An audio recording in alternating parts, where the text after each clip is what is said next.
Hello and welcome to For a Time Such as This. My name is Anthony Newell and I'm grateful that you're joining me on this day. Today's inspiration will come from the book of Ephesians. In Paul's letter, we're going to go chapter 4, verse 29. This is Paul's letter to the Ephesians. He says, "Let no corrupting talk come out of your mouths, but only such as is good for building up, as fits the occasion, that it may give grace to those who hear." Again, let no corrupting talk come out of your mouths. We live in a time right now where slander is king. People are becoming millionaires by tearing other people down. Their whole platform is built on tearing others down. And to us, it may seem like a successful thing to do. But as a believer, Paul lets us know that shouldn't be a thing that we participate in as believers. Tearing others down should not be a part of the believer's life. Instead, we are called to build people up. We're called to do the opposite of what the world is telling us in many ways, right? Each day on social media, we see it. We see the posts, we see the comments, we see the negativity.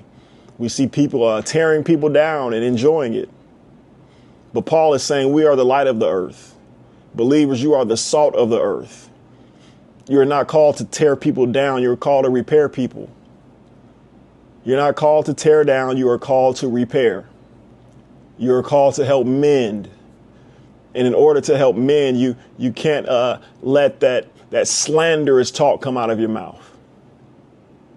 Paul says it here. No corrupting talk. But he says that only talk in such a way that builds people up, right? Because it may give grace to those who hear. Paul is saying, only talk to people to help them. If you don't, what grandma used to say, if you don't got nothing good to say, don't say nothing. And as a believer, we need to stick to that. As believers, we need to understand that words have power. The Bible says that God said, "Let there be light." Words. In fact, Jesus said that if we would say to that mountain, be moved, the mountain would move. It's words that have power. So imagine the amount of power being spoken into existence, the amount of negativity that we see every day on social media, the amount of things being said, how powerful that is and how negative that is, right? And we are called to be the opposite of that. And I can't stress that enough. So I encourage you as we go into this weekend, I encourage you to really check yourself. Make sure that your talk is to build people up. And if you feel like you can't do that, just don't say anything. But understand that your words have power. The Bible says that the power of life and death lies with the tongue. See, the tongue has the power of life and death. Words are that powerful.